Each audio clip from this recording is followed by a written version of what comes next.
Hello रियन, welcome to my YouTube channel. आपका मेरे यूट्यूब चैनल पे बहुत बहुत स्वागत है। इस चैनल पर आपको एमएस फिजिक्स एंट्रेंस एग्जाम से रिलेटेड सारी जानकारी उपलब्ध कराई जाती है और भी ग्रेजुएशन फिजिक्स से रिलेटेड काफ़ी सारे इंपॉर्टेंट टॉपिक्स यहाँ पे डिस्कस किए जाते हैं। यदि आप हमारे चैनल पर नए हैं तो प्लीज़ चैनल को सब्सक्राइब जरूर कर लीजिए, बेल आइकन को प्रेस कर लीजिए ताकि आपको सारी वीडियो की लेटेस्ट अपडेट मिलती रहें। और यदि आपने हमारी प्रीवियस वीडियोस नहीं देखी है तो आप उन्हें पर आई बटन के द्वारा जाके देख सकते हैं। आज अपन इस वीडियो में डिस्कस करने वाले हैं कुछ इंपॉर्टेंट क्वेश्चंस जो कि आपके CU set 2022 MSc physics paper के लिए काफ़ी ज़्यादा इंपॉर्टेंट रहेंगे।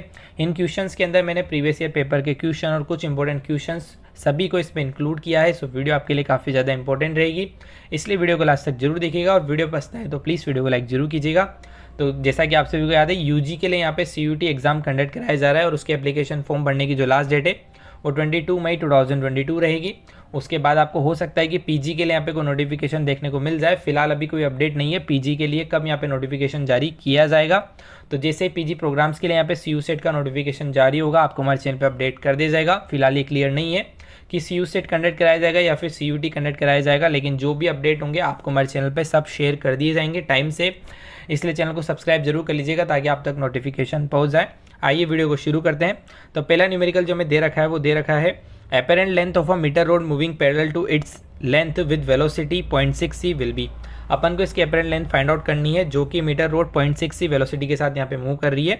इस क्वेश्चन में ध्यान रखिएगा, यहाँ पे इसकी जो प्रॉपर लेंथ है वो अपन को गिवन है L naught is equal to 1 metre. अपन को इसकी apparent लेंथ यहाँ पे फाइंड आउट करनी है, यानी कि कोई जो मीटर रोड है जिसकी लेंथ 1 मीटर है वो 0.6 c वेलोसिटी के साथ यहाँ पे मूव कर रही है। तो आपको उसकी apparent लेंथ यहाँ पे क्या दिखाई देगी वो अपन को यहाँ पे फाइंड आउट करना है। ठीक है, लेंथ कॉन्ट्रेक्शन यदि आपको डिटेल में पढ़ना है तो आप मेरे चैनल पे जाके आप उसे पढ़ सकते हैं। मैंने स्पेशल थ्योरी ऑफ रिलेटिविटी के बाद लेंथ कॉन्ट्रेक्शन पढ़ाया हुआ है, आपको उसकी वीडियो मेरे चैनल पे मिल जाएगी। उसके रिलेटेड मैंने काफ़ी सारे न्यूमेरिकल भी कराए हुए हैं। चलिए न्यूमेरिकल को शुरू करते हैं। तो लेंथ कॉन्ट्रेक्शन का जो मेन फॉर्मूला आपको ध्यान रखना है वो होता है L is equal to L naught under 1 minus V square और सी स्क्वायर। L नोट यानी कि प्रॉपर लेंथ यहाँ पे दे रखी है 1 मीटर, V यहाँ पे दे रखा है 0.6 c, दोनों की वैल्यू अपन यहाँ पे रख देते हैं। तो L is equal to 1 under 1 minus 0.6 c का square divide by C square. 0.6 c का स्क्वायर आप करोगे तो 0.36 c स्क्वायर आएगा, सी स्क्वायर कैंसिल आउट हो जाएगा। 1 माइनस 0.36 आप करोगे तो 0.64 आपको यहाँ पे देखने को मिल जाएगा। तो जो L है यहाँ पे वो निकल कर आएगी 0.8 मीटर। तो ध्यान रखिएगा यहाँ पे जो इसकी अपरेंट लेंथ है वो 0.8 मीटर आपको यहाँ पे देखने को मिल जाएगी। तो आप देख सकते हैं कि जो प्रॉपर लेंथ थी वो 1 मीटर थी और जो L अपरेंट लेंथ यहाँ पे निकल के आई वो 0.8 मीटर यहाँ पे निकल करके आई है। तो आप देख सकते हैं लेंथ में कॉन्ट्रैक्शन आपको यहाँ पे देखने को मिल जाएगा, यानी कि जो लेंथ है वो आपको यहाँ पे कम अपीयर होगी। चलिए नेक्स्ट न्यूमेरिकल की तरफ बढ़ते हैं। तो सेकंड न्यूमेरिकल जो हमें यहाँ पे दे रखा है वो दे रखा है X ray of a wavelength 10 picometre are scattered from a target, the wavelength of X ray scattered through 45 degree will be. तो एक्सरे की आपको वेवलेंथ यहाँ पे दे रखी है, यदि ये 45 डिग्री से यहाँ पे स्केटर्ड होती है तो जो स्केटर्ड वेव होगी उसकी वेवलेंथ यहाँ पे क्या होगी वो अपन को फाइंड आउट करनी है। यानी कि कॉम्पटन स्केटरिंग का ये क्वेश्चन है। कॉम्पटन स्केटरिंग का आपको यहाँ पे एक फॉर्मूला ध्यान होगा, ये होता है डेल्टा लेमडा डैश बराबर लेमडा नोट या फिर लेमडा सी भी आप इसको बोल सकते हैं 1 माइनस कोस ऑफ फाइव। यहाँ पे जो लेमडा नोट है ये लेमडा सी के बराबर होता है, यानी कि कॉम्पटन वेवलेंथ जिसकी जो वैल्यू होती है वो होती है 0.242 एंगस्ट्रॉम। ठीक है, फाइव आपको दे रखा है 45 डिग्री, इसकी वैल्यू अपन यहाँ पे रख देते हैं। तो डेल्टा लेमडा कितना आएगा 0.0242 1 माइनस कोस 45। ठीक है, इसे आप जब सोल्व करोगे तो वैल्यू आएगी 0.0242 इंटू 0.2928 यहाँ पे आएगा। इन्हें आप मल्टीप्लाई जब करोगे तो डेल्टा लेमडा जो है वो निकल करके आएगा 0.0070 एंगस्ट्रॉम। ठीक है, अब जो डेल्टा लेमडा उसको आप लिख सकते हो यहाँ पे लेमडा डैश माइनस लेमडा। ठीक है, अपन को लेमडा डैश यहाँ पे फाइंड आउट करनी है, लेमडा अपन को यहाँ पे दे रखी है तो लेमडा इधर चली जाएगी। तो 0.70 पिकोमीटर, आप इसको जो एंगस्ट्रॉम इसको पिकोमीटर में यहाँ पे कन्वर्ट कर सकते हो। फिर आप इन दोनों को ऐड कर लीजिए, जो लेमडा डैश है वो निकल करके आएगी 10.7 पिकोमीटर। तो स्केटर वेवलेंथ जो होगी वो 10.7 पिकोमीटर यहाँ पे रहेगी। कॉम्पटन स्केटरिंग काफ़ी ज़्यादा इंपॉर्टेंट रहता है कंसेप्ट, जिसके ऊपर काफ़ी सारे न्यूमेरिकल आपको CU सेट में देखने को मिल सकते हैं। कॉम्पटन भी इफेक्ट भी मैंने पढ़ा हुआ है, आपको मेरे चैनल पर मिल जाएगा, आप उस वीडियो को जा करके देख सकते हैं यदि आपको डिटेल में पढ़ना है तो। चलिए नेक्स्ट न्यूमेरिकल की तरफ बढ़ते हैं। A particle limited to x-axis have a wave function psi is equal to ax between x is equal to 0 and x equal to 1.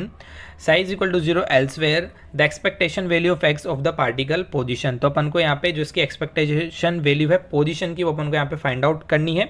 Wave function अपन को दे रखा है साइज इक्वल टू एक्स और limit इसकी दे रखी है x बराबर 1 से x बराबर 0 तक। तो इसका अपन को यहाँ पे जो एक्सपेक्टेशन वैल्यू वो फाइंड आउट यहाँ पे करनी है। तो एक्सपेक्टेशन वैल्यू का आपको फॉर्मूला ध्यान होगा, पोजीशन के लिए क्या होता है इंटीग्रेशन 0 to 1, ये इसकी लिमिट है Sai star x Sai D x. ठीक है, साई स्टार यहाँ पे रख देंगे अपन AX, ठीक है, और x यहाँ पे पहले से गिवन है और साई की वैल्यू कितनी है AX है, ठीक है, क्योंकि यहाँ पे कॉन्जुगेट भी क्या होगा AX का वही होगा, AX ही होगा, ठीक है। तो a इंटू ए क्या हो गया A², इसको आप बाहर ले सकते हैं, x का यहाँ पे क्या बन जाएगा क्यूब, x³ का आप जब इंटीग्रेशन करोगे तो कितना आएगा x⁴/4, इसकी लिमिट पुट कर दीजिए।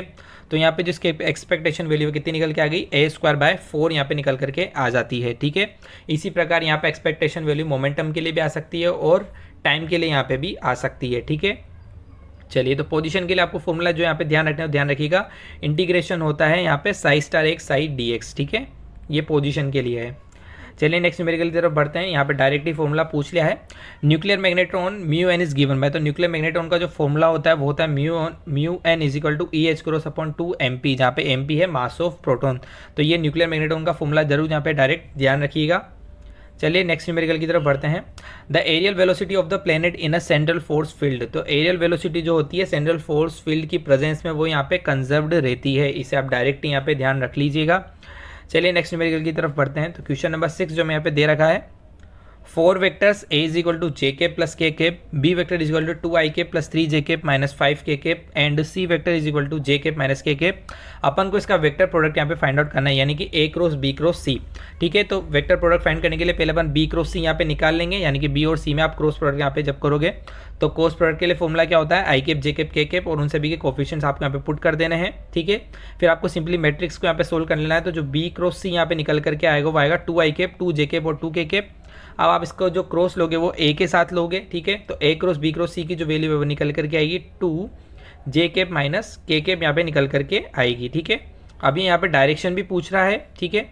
तो आप जब यहाँ पे c को देखोगे तो c आपको क्या दे रखा है j cap minus k cap, और जो हमारे पास a cross b cross c आया वो कितना आया 2 इंटू जे कैप माइनस k कैप, यानी कि जो हमारा a cross b cross c है वो c की ही डायरेक्शन में यहाँ पे गिवन है। चलिए नेक्स्ट नंबर की तरफ बढ़ते हैं। क्वेश्चन नंबर 7 हमें दे रखा है, the value of partial differentiation del 2f अपॉन del y del z of function अपन को यहाँ पे गिवन है f(x,y,z) is equal to 5x² y² minus 6x² yz plus 5x y³ z² minus 2yz की पावर 5, ठीक है। इसका अपन को डबल डिफरेंशिएशन यहाँ पे फाइंड आउट करना है, पार्शियल डिफरेंशिएशन अपन को यहाँ पे निकालना है, यानी कि del 2f अपॉन del y del z, ठीक है। तो चलिए न्यूमेरिकल को शुरू करते हैं। तो अपन को फंक्शन यहाँ पे दे रखा है f(x) अपन ने लिख दिया। पहले इसका अपन क्या करेंगे z के रेस्पेक्ट में डिफरेंशिएशन करेंगे, यानी कि बाकी सब को अपन क्या काम में लेंगे, ठीक है। तो डिफरेंशिएशन इसका करते हैं अपन। तो जो फर्स्ट क्वांटिटी उसके अंदर z नहीं आ रहा तो इसका डिफरेंशिएशन क्या हो जाएगा 0। सेकेंड क्वांटिटी में z का डिफरेंशिएशन z हो जाएगा, बाकी सभी को अपन छोड़ देंगे। थर्ड क्वांटिटी में 8x y³ को छोड़ दीजिए, z² का जो डिफरेंशिएशन है वो 2z होगा। लास्ट क्वांटिटी में -2y को छोड़ दीजिए, z की पावर 5 का जो डिफरेंशिएशन है वो 5z की पावर 4 होगा।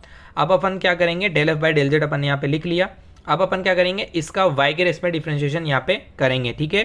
तो जिस क्वांटिटी में y नहीं आ रहा उसका 0 हो जाएगा, और जिसमें y आ रहा है उसका डिफरेंशिएशन होगा। बाकी क्वांटिटीज को आप एज अ कॉन्स्टेंट यहाँ पे काम में लेंगे, तो ठीक है। तो पहली टर्म में देखते हैं अपन 6x² क्या है कॉन्स्टेंट है, y का डिफरेंशिएशन 1। सेकेंड टर्म में देखिए 16xz यहाँ पे कॉन्स्टेंट है, इसको बाहर ले लिया, x³ का डिफरेंशिएशन 3y² हो गया। लास्ट टर्म में -10z की पावर 4 कॉन्स्टेंट है, y का डिफरेंशिएशन 1 हो गया। तो del 2 अपॉन del z² जो अपने पास निकल करके आया हुआ है माइनस का 6x² plus 48xz y² plus 10z की पावर 4। तो ये ऑप्शन जो डी है आपका वो यहाँ पे क्या हो जाएगा करेक्ट हो जाएगा। चलिए नेक्स्ट न्यूमेरिकल की तरफ बढ़ते हैं। Which of the following number is equivalent to 3 - 5k upon 8 + 2ik, ठीक है। तो ध्यान रखिएगा अपन को यहाँ पे इसकी इक्विवेलेंट फाइंड आउट करनी है। तो इक्विवेलेंट के लिए आप क्या कर सकते हैं, इसका आप इसके जो कॉन्जुगेट है उसको इसको ऊपर नीचे मल्टीप्लाई कर दीजिए, यानी कि इसका आप रेशनलाइजेशन एक तरीके से यहाँ पे कर सकते हैं। तो 3 - 5k अपॉन 8 + 2ik पे, तो 8 - 2ik से इसको आप ऊपर नीचे मल्टीप्लाई कर सकते हैं। तो आप जब ऊपर मल्टीप्लाई करोगे तो क्या बनेगा 3 - 5k इंटू 8 - 2ik, और नीचे आप देख सकते हैं a² - b² बन जाएगा। तो 8 का स्क्वायर 64, 2ik का स्क्वायर करोगे तो 4 × i² हो जाएगा। अब आपको याद है आयोटा स्क्वायर की वैल्यू -1 होती है, तो नीचे +1 बन जाएगा, ठीक है। ऊपर आप जब देख सोल्व कर सकते हो यहाँ पे सिंपली ऊपर जो वैल्यू बचेगी वो क्या बचेगी 24 - 46 आयोटा -10, क्योंकि आयोटा स्क्वायर की वैल्यू यहाँ पे -1 आप रख दीजिए। तो आप इसको जब सोल्व करोगे तो वैल्यू जो आएगी वो आएगी 7/34 - 23/24 ik, यानी कि आपका जो ऑप्शन सी है वो यहाँ पे क्या हो जाएगा करेक्ट हो जाएगा। चलिए क्वेश्चन नंबर 9 की तरफ बढ़ते हैं। In the second excited state of a 1D harmonic oscillator with angular frequency omega the energy eigen value. तो अपन को harmonic oscillator 1D harmonic oscillator की आइगन वैल्यू अपन को फाइंड आउट करनी है यहाँ पे, ठीक है। तो 1D के लिए जो यहाँ पे फॉर्मूला होता है एनर्जी आइगन वैल्यू का वो होता है n + ½ h × ओमेगा। 1D के लिए जो n की वैल्यू होगी वो 2 होगी, तो 2 plus half H cross omega होगा, यानी कि 5/2 एच क्रॉस ओमेगा यहाँ पे सही आंसर हो जाएगा। चलिए लास्ट न्यूमेरिकल की तरफ बढ़ते हैं। यहाँ पे विच of the following is a Hermitian matrix, इनमें से कौन सी हर्मिशियन मैट्रिक्स है वो अपन को फाइंड आउट करनी है। तो हर्मिशियन मैट्रिक्स के लिए जो प्रॉपर्टी होती है वो होती है ए इज इक्वल टू ए डेगर, ठीक है। तो ऑप्शन बी के लिए आप जब इसको चेक करोगे तो ऑप्शन बी में जो ए मैट्रिक्स आपको दे रखी है वो है 0 आयोटा माइनस आयोटा 0। ए डेगर निकालने के लिए पहले आपको क्या करना होता है, इसका कॉन्जुगेट निकालना होता है, देन उसका ट्रांसपोज करना होता है। तो पहले आप इसका जब कॉन्जुगेट लोगे तो क्या हो जाएगा, 0 माइनस आयोटा, और जो माइनस आयोटा वो प्लस हो जाएगा। फिर आप इसका जब ट्रांसपोज लोगे तो आपको वापस ए मैट्रिक्स ही यहाँ पे देखने को मिल जाएगी, यानी कि ए डेगर किसके बराबर आ गया, ए मैट्रिक्स के बराबर ही यहाँ पे आ गया। यानी कि जो ऑप्शन बी वाली मैट्रिक्स है वो क्या है, हर्मिशियन मैट्रिक्स है।